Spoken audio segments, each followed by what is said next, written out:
Some of those guys in there, some of them are big and really mean and probably, I just hope no one tries to, you know what can happen to a kid in jail. Was he laying it on too thick? You could overdo it.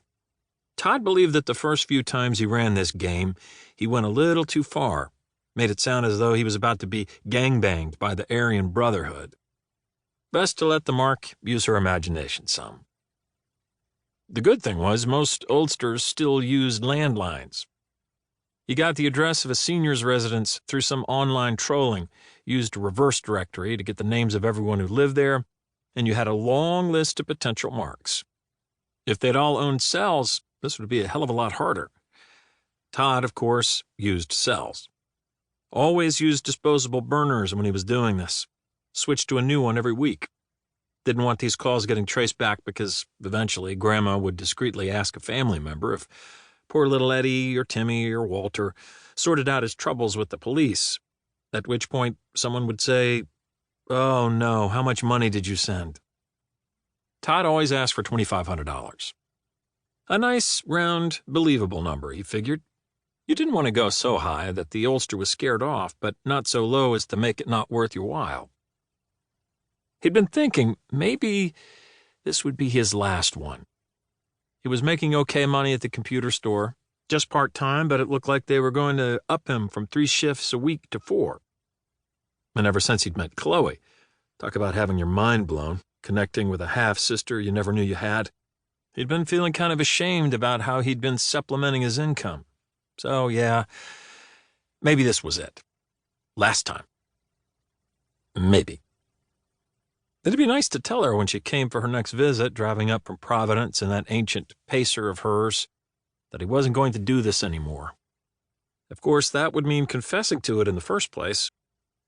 It was funny how he felt the need to unburden himself to her. She'd had that effect on him. He believed she suspected he was up to something illegal. She spent a lot of time around old people. Her grandfather was in some kind of home, and she visited him often, and wouldn't think much of him taking advantage of them. I could give you the money, the old lady on the other end of the line said. Todd's mouth was getting dry. He had a sip of beer. "Grandma, if you did that, you'd be saving my life." "Do I bring it to the police station? I could get one of the staff here to take me. I could ask Sylvia. She's really nice and—" No, Todd said quickly. "No need to do that. The police said all you have to do is call Western Union. You can do it over the phone. As soon as they have the money, they give it to the police and they'll let me out of here.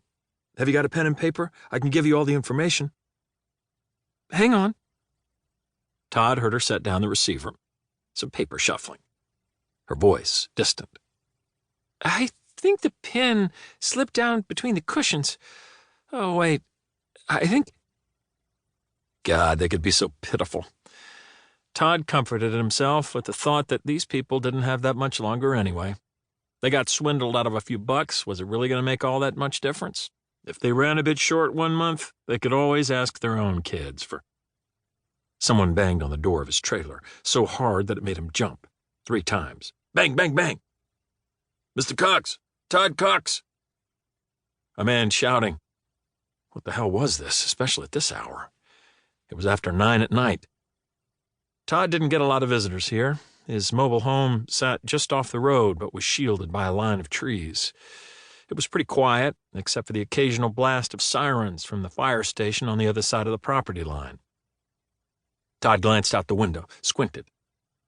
There were 2 people on the steps he'd fashioned from several cinder blocks, lit dimly by the outside light.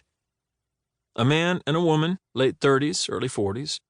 What was that clipped to the belts of their jeans? Badges? Fucking badges? "Todd Cox, are you in there?"